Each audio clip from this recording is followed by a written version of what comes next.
Hi, my name is Andrea Bradley, and I am a professor in the Faculty of Applied Health and Community Studies. I teach in the paralegal program and also the Bachelor of Community Safety degree. And I'm going to speak for the next 5 minutes or so about my research project and teaching, which was about open education in course design. First, I'll tell you a little bit about how I came to this topic. I'll touch briefly on why open education is important. Hopefully, if you're listening to this presentation, you're already on board with the idea of open education, but in case you're not sure what it is or you're not entirely there yet, we'll talk about that a bit. And then I will discuss my process for developing a course that was textbook free. And finally, I'll give you some resources that you could look at if you want to pursue this in your courses. So I came to open education teaching in the bachelor program of community safety.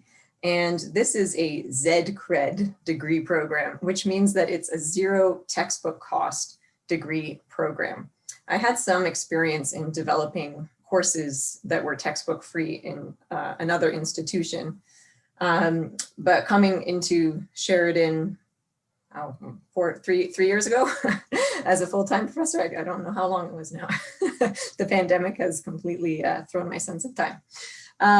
I began teaching in this bachelor program and was asked to do some course development that was textbook free. So that's how I came to my project for my research project in teaching. The course that I was developing was called Global Justice Systems in Perspective, and it ran for the first time in the fall of 2020. So that's sort of how I came to this topic. I was tasked with it, but also I have an interest in it from my background, and because I am a firm believer in making higher education as accessible as we can. So that's really what open education is about. It's about removing barriers to higher education.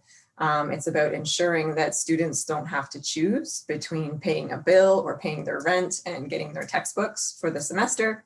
I think we have all encountered students who have not purchased the textbook or are selling their textbooks immediately. And so we know that textbook costs are an issue for students. So I didn't find any very recent statistics, but I did find an article from Maclean's from 2017 that surveyed the textbook costs on average by program across Canada. And they range from a few $100s annually to upwards of $1,000 annually. So it can be a very significant cost for our students.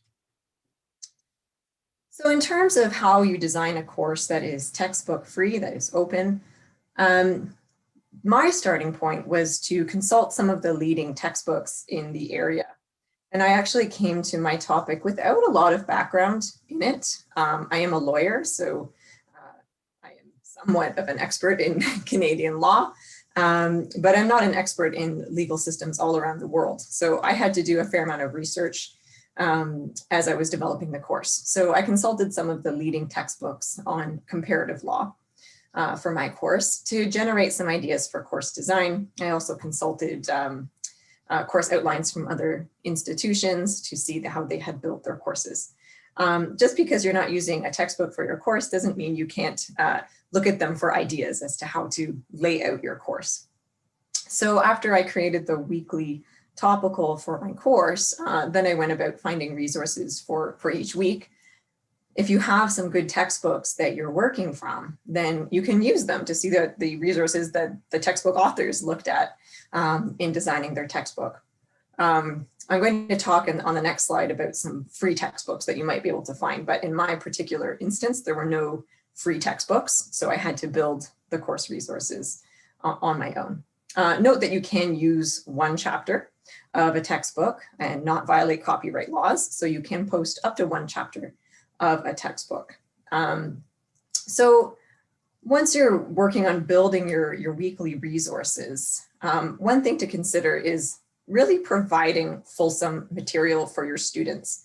If you don't have a textbook to use, that means that sort of entry-level language might not be there. If you're working off academic articles, for example, it might be not as accessible as a textbook. So consider providing very fulsome PowerPoints if you work with PowerPoints, comprehensive reviews each week, accessible articles to supplement the more scholarly articles that you might have.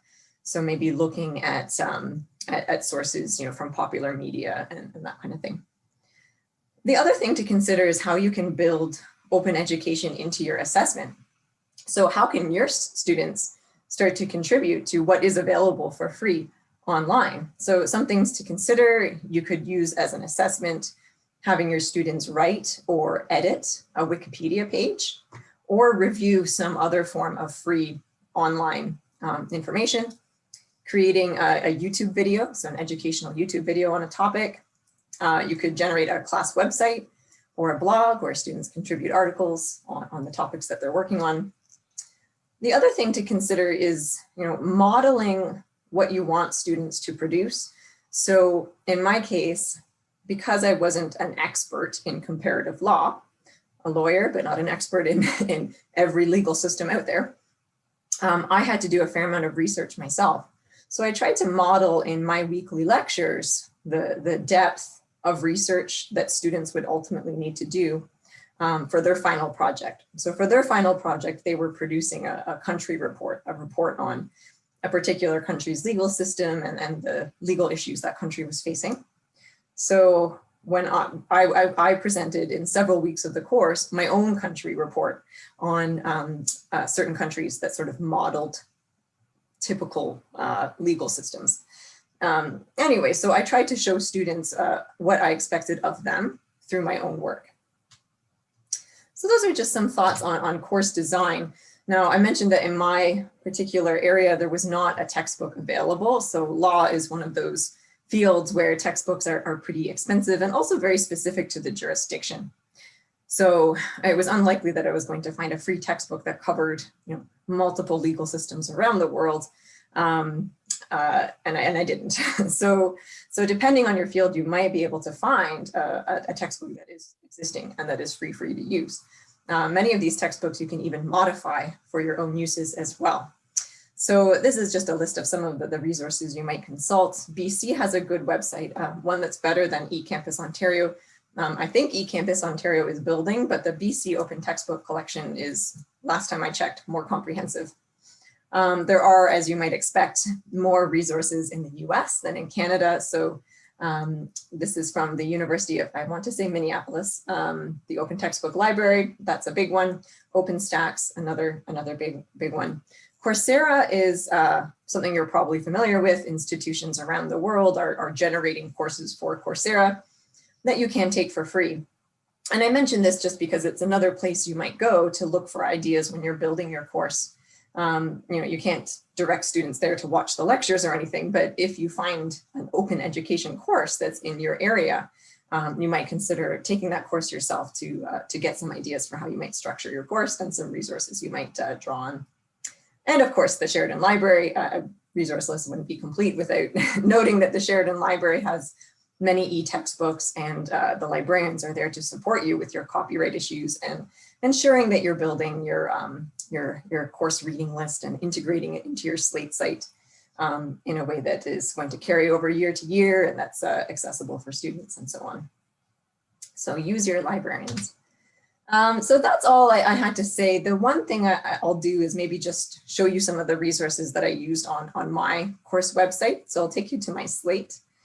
And then my website's not pretty. I'm not a Slate expert, so I keep it pretty basic, but I'll just show you some of the ways that I try to add a lot of activities each week, and especially in the virtual environment, to ensure that students were keeping up with the material. So it's a lot of front-end work, I would say, to build a course that is open education, because you are generating a lot of the resources yourself.